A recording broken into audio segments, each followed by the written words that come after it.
My three sisters died of cancer of the brain, cancer of the colon, and breast cancer.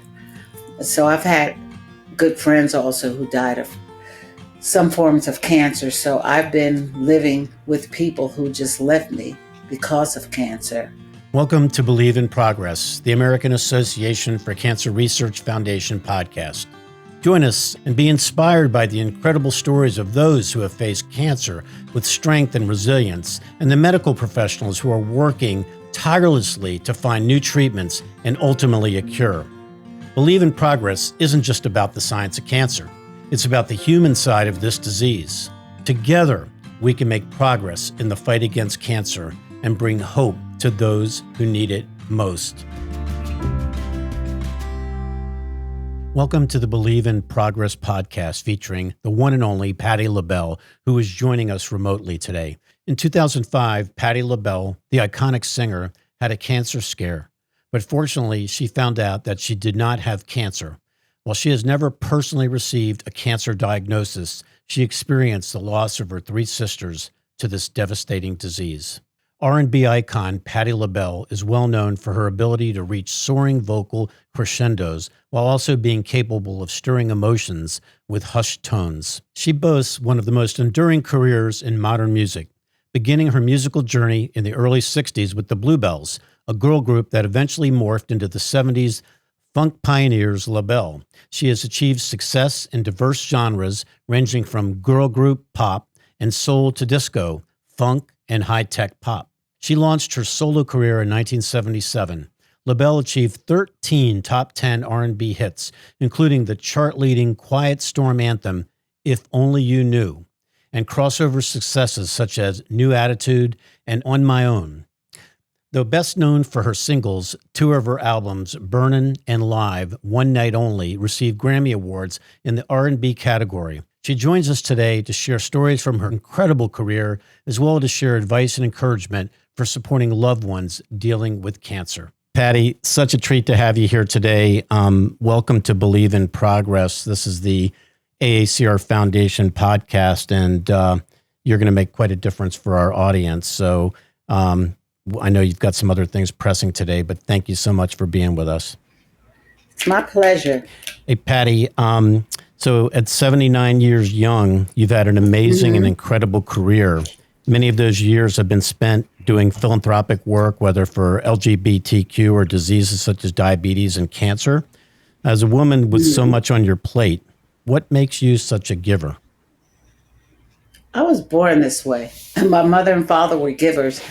I think watching them through my life growing up, how much they wanted to help others and, just do what neighbors should do and what people should do as humans to help anyone in any way possible. And so that's what I do. That's awesome. Obviously, you've made quite a difference in your career. How did you decide you wanted to pursue a career in entertainment? Was that something in the family or just something that you picked up on?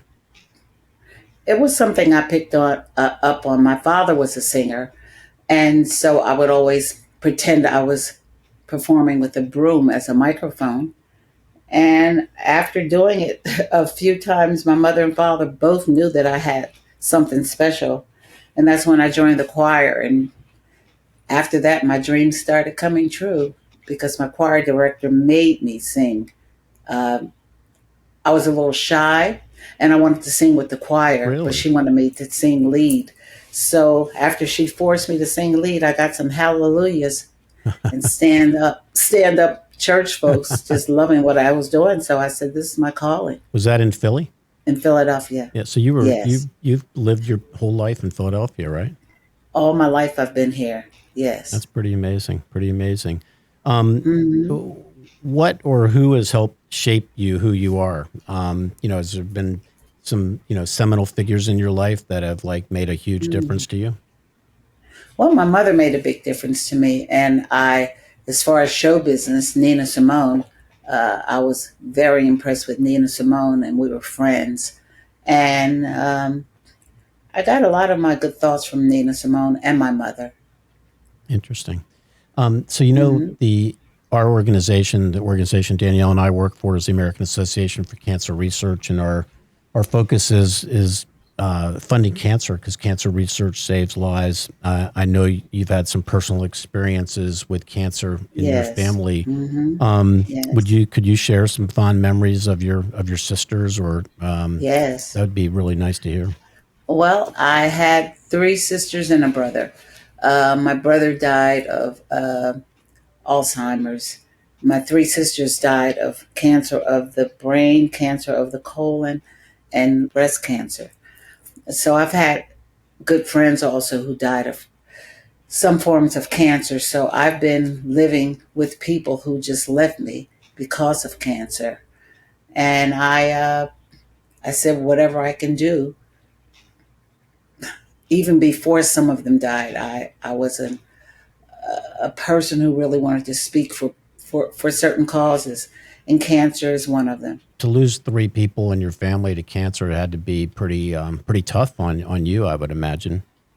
Yeah, it was very tough. They all died in their 40s. Hmm. And so I was praying to make 50. And I made 50, and here I am at 79, still saying to myself sometimes, why them and why not me? Hmm. And I guess that's just the way God planned it, Yeah. Um, so that I can keep on living and talking about cancer research and anything I can to bring more awareness to cancer. well, thank goodness for that. Um, Mm, you you're a spokesperson for several healthcare organizations, and just tell us why you believe healthcare is such an important thing, in all communities. mm. Healthcare is very important in all communities.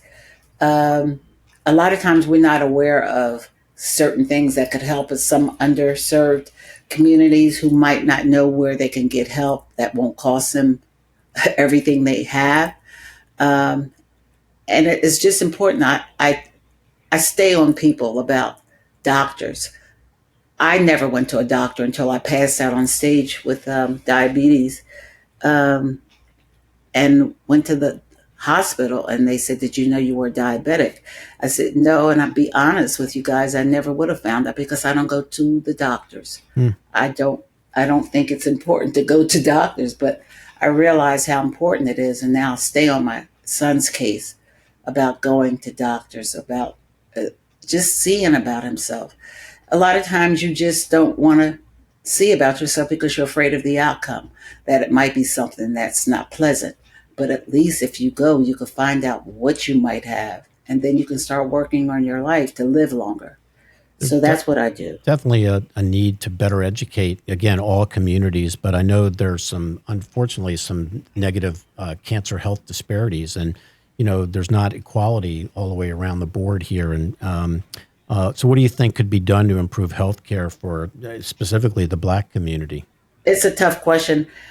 We just need to be made more aware of what could happen to us if we don't, see a doctor or take care of our issues. Yeah, as an example, like people getting mammograms or getting their colonoscopies on time, and for screenings. We Yeah. need to educate people about that. And someone like yourself has got such a powerful voice, and people listening to this podcast are going to be, oh well, I'm due to get my colonoscopy, and as Yeah. unpleasant as that might be, it's could save your life.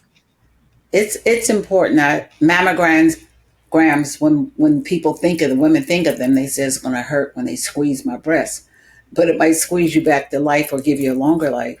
There you With a go. mammogram, with colonoscopy, just do the things that you're afraid of doing, because it could save your life. It really could save your life. Absolutely, absolutely. Do you have any advice or encouragement to give someone supporting a loved one dealing with cancer?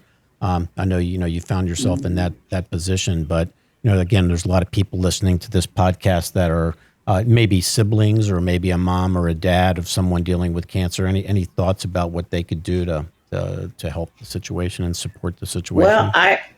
I say, after losing all of my sisters, I wish I had loved on them a lot more. And when they're going through it, and you just think, okay, they're going to be fine. They're not going to die from this. And like, I miss doing certain things for my sister, one of my sisters, because I thought she would just live. I thought she would be fine, but I realized you have to love somebody when they're going through that enough for them to say, "Oh, that's enough love." It's never enough love, and never enough care that you can give for a sibling, a father, mother, or any friend of yours who might be going through something. Just over love, Yeah. over love, because it really happened with my sisters. They didn't live the way I thought they were going, dying in their 40s, Mm. and I didn't love them enough. I think I was giving material things, but not totally all of me, because I was touring a lot when my sisters were going through what they were going through. And I forgot to love. Mm. I forgot to love them more. It's very honest of you to say that. That's something very special. Mm. Patty, I think you've written 4 cookbooks. Is that correct? 4. Do you have Yes, do 4 you have cookbooks. you have a certain joy for cooking? I stay in the kitchen. Actually, I'm in one room in my house that's not close to the kitchen. My kitchen is being demolished at this point because I cook so much. I want to have a love kitchen. I just don't like my kitchen, so I I cooked my last meal in the oven yesterday. It was brisket Oh, and mashed potatoes and fresh corn off the cob oh and boy. sauteed spinach. So now I have 2 hot plates that's upstairs in part of my dressing room upstairs as my kitchen, and I have 2 fridges upstairs in my bedroom. So I'll be cooking upstairs because with with me, it's not a good day if I don't cook. I Really? have to cook. Yes. Um, Maybe we should think about a cookbook for folks dealing with cancer because nutrition is Oh so very my. important in that. Maybe we should get you to come up with something creative for us. What do you think? I'll talk to my friend Danielle about All that, and that's right. very possible. No, it's necessary I think to so. have a cookbook for folks who are dealing with cancer because you can't eat everything that you used to eat. And if it's a love meal, a love soup, a love pot or something, it makes them feel better I love and that. make sure it's healthy. You know, a healthy meal for cancer patients. That's Sure, I'll do that in a minute. all right. So are you getting ready to go on another tour? I stay on tour. We never stop. No, I go back out on the 2nd of August, and I'm out for the rest of the year. through Then next December. year, and actually through next year also. Wow. So I never stop. And what do you get? What motivates you to keep going? Why do you keep? What do you get so What excited motivates about? me to keep Yeah, going? on I'm tour. 79, but I feel like I'm 40, and there are so many people who haven't seen Patti LaBelle. Thank God they want to buy a ticket. So that motivates me that people still want to see a Patti LaBelle show. Well, my wife and So I are big Patti LaBelle fans, and we definitely would buy are you? tickets. Oh, absolutely. As Where, a matter of fact, I threatened my wife. I would ask you maybe we could sing a duet today. oh my God! But where do you live? I live in New Jersey. Well, we should be playing close to New Jersey. Sometimes Danielle let you know, and I'll get you That tickets. sounds great, Patty. Having you here on the Believe and Progress podcast is such an honor for us, and it's going to make a really big difference because Oh, more people. Our goal is to get more people to learn about the work that we're doing at AACR because it's so important to fund cancer research so we can save mm-hmm. lives. We say cancer Yes, research saves lives, and just having you here is it's a blessing and it's very humbling. And I just want to personally thank you so much for. I know you have a busy wow. day planned today, and I just again we'll It's follow not up. that busy that Well, I can't talk to you about cancer. well, that's very sweet of you, and we will definitely follow up with you about that Love Cookbook for The cancer cookbook, research. Right? right? It's possible. Anything's possible. Well, Patty, again, thank you so much for joining us at Believe in Progress, and Thank Godspeed. And you. I wish you nothing but the best of life and health. And we'll make a point to come see you in concert. We'll figure out where we can get together and meet you in person. Yes. And I'm happy to do this for Danielle also. She's my best friend. Danielle And to is do quite. something that yeah, she's into everything She and is, and wholeheartedly. she's quite a colleague, and she's got great passion for what she does, and we're very Oh, fortunate to she have her. does. We're very fortunate. Yes. Well, Miss Patty, thank you so much. Well, thank you too. It's nice talking with you. I'll see you at a show. I'll be there. You take Okay. care. All right, honey. Bye-bye. Have a great day. Thank you. Bye. Okay. Once again, thank you to our listeners, supporters, and donors. Remember, your support drives the progress against cancer. Please consider subscribing to our podcast, sharing this episode with a friend, and heading over to our website, aacr.org, to consider making a donation. When you donate to the American Association for Cancer Research, your investment in life-saving research propels the important work of the more than 54,000 members of the AACR in driving progress against cancer. You can support life-saving cancer research with any donation you make today. Thank you for listening to Believe in Progress, the AACR Foundation podcast. This podcast is produced by CollegeCast LLC.